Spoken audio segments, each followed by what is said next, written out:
집중 분석 시간입니다. 앞서 말씀드린 대로 2600선 안착이 참 쉽지 않습니다. 수급 공백부터 해서 반도체 주가 그리고 여러 가지 이슈까지 좀 다뤄볼 모멘텀들 많을 것 같은데요. 오늘 이분과 함께 해답을 찾아보도록 할게요. 키움증권 한지영 연구원님 나오셨습니다. 안녕하세요. 네, 안녕하십니까. 네. 네. 월요일이고요. 9월의 마지막 주거든요. 네. 그런데 지수가 좀 답답하죠. 2600선을 언제 좀 안착을 할 수 있을지 궁금합니다. 우선은 연준의 이제 B컷 단행에 대한 이슈부터 이야기해 볼게요. 선제적인 대응이다라고 얘기가 나왔잖아요. 과연 이걸 우리가 긍정적으로 봐도 괜찮은 것인지 연착륙으로 이어질 수 있을지 좀 궁금합니다. 네, 일단 뭐 FOMC 반응 첫날 결과 첫날에는 이제 시장에서 약간 좀 긴가민가 했었는데 요즘 분위기는 긍정적으로 해석하는 것을 보면은 사후적인 판단이지만 우선적으로는 지금의 금리 인하는 일단 시장에서도 약간 선제적으로 보고 있는 것 같아요. 하지만 이거는 매달 발표되는 초에 발표되는 고용이나 ISM, PMI 이 지표들에 따라서도 그 불확실성, 가변성들은 얼마든지 존재할 것 같습니다. 그렇게 되면 중간중간에 우리는 이 생각을 할 수 있을 것 같아요. 대체 어디 장단에 맞춰야 되는지, 미국이 연착륙으로 가는 건지 경착륙으로 가는 건지 이 장단 맞추기에 좀 어려움이 있을 것 같은데 이런 방송들을 통해서 우리가 그 중심을 잡고 갈 필요가 있다라고 보고 있고요. 지금 고용시장에서 실업률이나 뭐 구인 건수를 제외하고 대부분 다른 지표들 또 ISM 지표 내 다른 세부 지표들을 보면은 과거에 침체에 빠졌을 때 직전의 흐름이랑은 상당히 다른 견조한 흐름들을 나타내고 있습니다.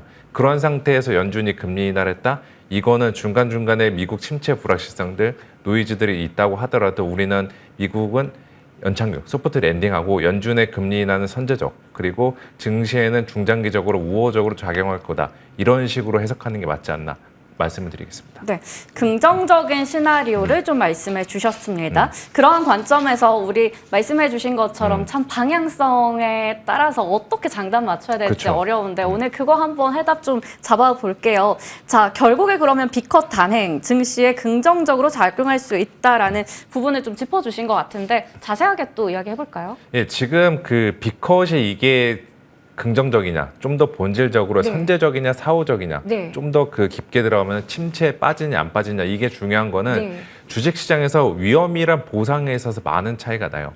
대략 통계적으로 봤을 때 1957년 이후에 그 S&P 500 지수 기준으로 연준의 첫 금리 인하 이후에 12개월의 수익률들을 보면은 침체를 수반했건 안 했건 1년 뒤에 수익률은 8에서 11%로 둘 다 어떻게든 먹고 나왔어요. 근데 저희는 지금 그게 중요한 게 아니라 침체를 수반했을 때 고점 대비 최대 하락률의 평균이 마이너스 16%, 수반하지 않았을 때 하락률의 평균이 마이너스 4%, 아래로 터질 수 있는 정도가 극명하게 나타난다는 거죠. 그래서 지금 그래서 많은 사람들이 침체냐 아니냐, 선제적이냐 사후적이냐 이게 중요한 것도 결국에는 지금 금리 인하 이후에 중단기적인 흐름에 있어서 특히나 위험 관리에서도 많은 차이가 난다라는 그 과거의 사실 때문이다라고 좀 이야기를 드리겠습니다. 그래서 저는 아까도 말씀드렸지만 연준은 이번에 금리 인하 사이클은 침체 없이 들어가는 인하 사이클이니까 저는 중기적으로도 또 단기적으로도 증시에 긍정적인 흐름을 미칠 거다라고 이야기를 드리겠습니다.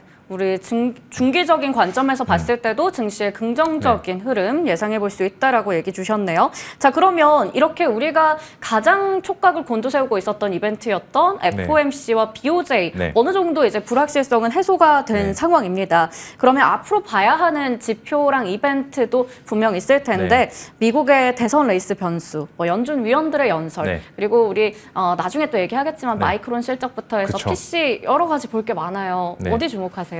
일단 뭐 단기적으로는 이번 주에 한해서는 마이크론 실적이 저는 제일 중요하다라고 보고 있고 좀 더 한 달이나 두 달 정도의 기간을 놓고 봤을 때는 단연코 미국의 대선이 아닐까라고 생각하고 있습니다. 대선은 잘 아시겠지만 뭐 정치적인 산업적인 불확실성도 유발하는데 대선 내에서 누가 당선되냐에 따라서 연준의 통화 정책 경로에 대해서 시장의 생각들이 바뀔 수가 있기 때문에 가령 트럼프가 된다면은 파월 의장 요즘 계속 압박을 하잖아요. 실제로 파월 의장 뭐 임기 전에 자를 거라다라는 이야기들도 있고 어떻게든 금리 본인의 통제 안에 넣겠다는 인식들이 굉장히 시장에서도 다분히 형성된 만큼 네. 이 대선 자체가 단기적으로는 통화 정책의 노이즈를 일으킬 수 있다라고 보고 있어서 결국에는 우리가 앞으로 거의 11월 달까지 놓고 봤을 때에는 다른 것도 실적 시즌도 중요하고 네. 마이크론 실적도 중요하지만 대선 이벤트를 간과할 수는 없다. 이렇게 말씀을 드리겠습니다. 네, 확실히 올해 가장 중요한 이벤트 미 대선인 것 같습니다. 계속해서 이 지지율에 따라서 또 관련한 섹터 움직임도 활발하게 일어나기도 했었잖아요. 꾸준히 그 이슈 체크해 봐야 될 것 같네요. 자, 그러면 이제 다시 시장의 지수와 수급에 대한 이야기 해볼게요. 국내장이 좀 등락을 거듭하고 있죠. 특히 코스피 2600선 지키기 참 어려워 보이는데 여기에 이제 가장 큰 문제점 여러 가지 네. 있겠지만 네, 그쵸. 수급의 공백 오늘도 확인이 되고 맞습니다. 있습니다. 이거 어떻게 봐야 돼요? 네, 이거는 일단은 외국인들이 마음 네. 먹고 던지는 거를 저희가 어떻게 막아낼 수는 그러니까요. 없는 네. 거죠. 지금 그 오늘자 기준으로 수급을 계산해 보면은 9월 한 달 동안 7조 원 넘게 순매도를 했고 네. 거기에 대부분이 반도체에 집중되어 있으니까 IT 톱톱이죠. 네. 반도체에서 물량을 쏟아내면 반도체 주가는 못 가고 우리나라는 반도체 지수 영향력이 높으니까 맞아요. 지수가 지금 2,600에서 공방을 벌이는 것도 이상한 네. 일은 아닌 것 같습니다. 그래서 저는 이거를 좀 반전시킬 수 있는 계기가 한 두 가지 정도 포인트가 있을 것 같은데 네. 지점이 있을 것 같은데 첫 번째로는 마이크론 실적. 네. 그리고 이거 실적 발표 나고 나서 10월 초에 예정된 삼성전자 잠적 실적 이것까지는 확인을 해야지 반도체 주가의 안정화를 찾을 수 있지 않을까. 물론 이제 단기간에 외국인들 워낙 많이 파는 과정에서 반도체 주가도 거의 폭락하다 싶을 정도 한 달 동안 10% 넘게 업종 지수가 빠졌던 만큼 오늘 뭐 SK 하이닉스 주가 보면 아시겠지만 중간중간에 기술적 반등, 저가 매수세는 충분히 들어올 수 있을 것 같아요. 근데 단순히 기술적 반등을 넘어서 불안했던 주가의 안정화, 추세적인 바닥 다지기 이거는 우리가 10월 초까지는 기다려봐야 된다라고 좀 말씀을 드리겠습니다. 네. 마이크론의 실적 발표도 중요해 보이고 삼성전자 잠정 실적 이것도 10월 초에 있는 이벤트입니다. 관련해서 좀 체크해볼 필요가 있다라는 말씀도 주셨고요. 네. 자, 그러면 수급과 관련해서도 궁금한 게 하나 더 있는데 네. 내일 코리아 밸류업 지수 발표되잖아요. 네, 맞습니다. 이거 영향도 있어요? 이거는 뭐 긍정적인 수급의 네. 영향이 있겠죠. 저 오늘도 그 최근에 뭐 1, 2주 정도 흐름을 보시면은 은행, 증권, 그리고 자동차 이런 네. 업종들의 주가가 상대적으로 좋았는데 이거는 뭐 연준이 금리 인하를 하면서 배당 투자 매력, 뭐 네. 주주 환원에 대한 매력들 상대적으로 부각이 되니까 거기에 대해서 사람들이 긍정적으로 보는 시각도 있는데 말씀하신 밸류업 출시에 대한 기대감들도 다분히 작용하고 있는 것 같습니다. 그래서 아마도 이제 내일 발표 나면은 네. 그 저희가 한국 증시 특성답게 재료 소멸? 네, 또 셀온이 한번 나오긴 네. 하겠죠. 근데 셀온이 나올 때, 셀온이 나올 때 대형 금융주들, 대형 자동차주들 측에서 나오는 건 불가피하지만 저희가 그동안 잘 쳐다보지 못했고 네. 그 예상하지 못했던 잘 그 밖에 있었던 중소형주 단에서 중소형 가치주, 중소형 밸류업 관련주들에게는 오히려 긍정적인 수급의 온기가 돌지 않을까라고 보고 있고요. 이거 지금 지수 어떤 종목이 편입이 되는지는 증권사들마다 워낙 의견 차이가 크더라고요. 네. 이거는 저희가 내일 나와야지 아는 사안이고 네. 내일 오후에 발표된다라고 했는데 발표되고 나서 이번 주 남은 거래일까지는 관련주들, 특히나 중소형주들은 한번 긍정적인 수급의 온기가 확산이 되지 않을까 이렇게 보고 있습니다. 네, 밸류업에 대한 기대감이 또 있다 보니까 그동안 이제 집중됐었던 금융주나 자동차 쪽에서 어떻게 보면 차익이 나올 수도 있다라는 부분은 염두에 둬야 될 것 같고요. 중소형 가치주 그리고 저평가되어 있는 종목들에 대해서 온기가 퍼질 수 있기 때문에 그쪽은 이번 한 주 동안 한번 시세 잘 체크해 봐야 될 것 같습니다. 자, 그러면 이번에는 수출 데이터 관련한 이야기예요. 일단 상반기에 너무 잘 갔던 게 화장품, 그쵸. 식품, 그리고 전력 설비. 네. 전력 설비는 지금도 잘 가지만 네. 화장품이랑 식품이 많이 잊혀졌었거든요. 그렇죠. 근데 오늘 또 시세 나오고 있단 말이에요. 네. 일부.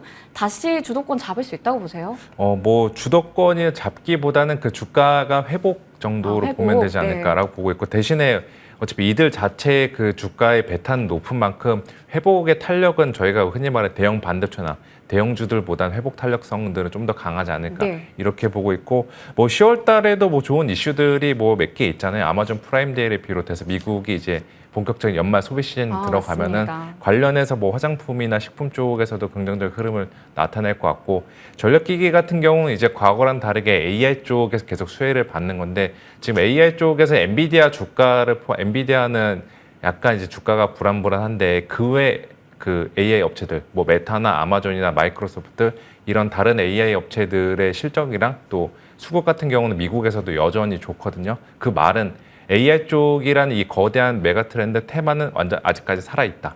그러면 전력기기도 충분히 중간중간에 갈 수 있는 그 모멘텀을 얻을 수 있기 때문에 지금 말씀해 주신 뭐 식품, 전력기기, 화장품 여기도 지금 단계적으로는 뭐 접근해 볼 만하다 이렇게 말씀을 드리겠습니다. 네. 이쪽도 마찬가지로 밸류에 대한 매력이 높은 쪽이잖아요. 네. 특히 고점 대비해서 조정이 좀 나왔다 보니까 회복에 우리가 좀 집중을 해야 될 것 네. 같은데 그런 측면에서는 어떻게 보면 무거운 수출주보다 회복 탄력이 좀 더 강하게 나타날 수 있다라는 부분도 짚어주셨습니다.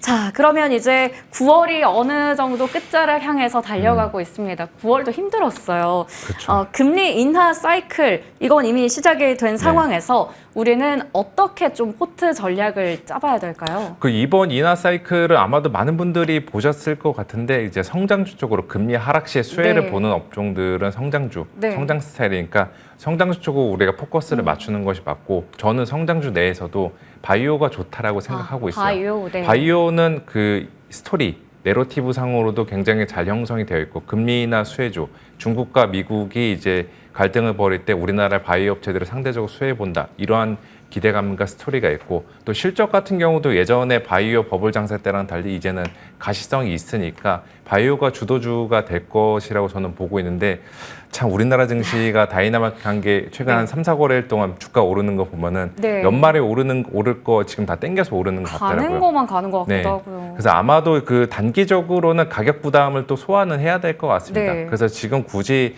달리는 말에 올라타는 전략을 바이오 업종에 구사하기보다는 중간중간에 변동성들은 저는 수시로 나올 수 있다라고 보고 있거든요. 아래로 크게 깨지진 않지만 그 구간을 이용해서 매수하는 게 낫지 않을까라고 보고 있고 금융 같은 경우도 아까 그 밸류업 관련해서 말씀을 드렸지만 여기도 역시나 금융주들은 실적 자체가 전체적으로 그 갈수록 좋아지는 추세에 있고 또 연말로 갈수록 배당에 대한 매력들 또 밸류업 지수 출시 기대감들도 단기적으로는 세론이 나오겠지만 실제 지수형 ETF 출시할 때까지 약 한 1에서 2개월 정도 기간 동안에는 관련 수급 기대감들도 같이 있기 때문에 금융주들도 주도 업종은 조금 어렵지만 주도 테마로서는 저희가 관심을 가져갈 필요 있다라고 생각하고 있습니다. 네, 중기적으로 봤을 때 바이오 금융 쪽이 주도 테마가 될 가능성이 있는데 단기적으로 또 가격에 대한 부담도 있습니다. 조정 나왔을 때 비중 늘려보자 얘기해 주셨고요. 마지막으로 반도체는 혹시 어떻게 보세요? 여기는 지금은 담아볼 만한 구간인 건 맞죠. 왜냐하면 그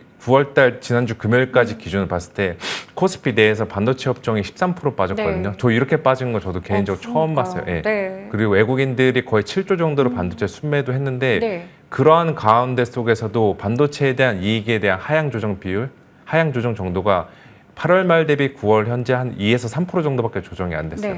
이익은 2에서 3%밖에 조정이 안 되는데 주가가 거의 20% 이상 빠지는 거는 펀더멘탈 우려는 있지만 그 이상으로 과도하게 주가가 빠진 측면이 있다라고 보고 있어서 낙폭 과대 측면에서는 뭐 마이크론 실적 발표 전날에 종가로 해서 단기 트레이딩 하거나 좀 더 스윙 관점에서는 삼성전자 실적 때까지는 들고 가는 것도 한번 중간중간에 시세를 내주는 플레이가 나오지 않을까 이렇게 보고 있습니다. 단기적으로 어떻게 보면 낙폭 과대를 활용할 수 있는 전략도 말씀해 주셨습니다. 앞서 저희 체크해봤던 마이크론의 실적 발표, 삼성전자 잠정 실적 그 이벤트 기점으로 해서는 단기적인 트레이딩도 가능하다 이렇게 설명해 주셨네요. 오늘 자세하게 전략 세워봤고요. 지금까지 키움증권 한지영 연구위원님과 이야기 나눠봤습니다. 말씀 고맙습니다. 네, 감사합니다.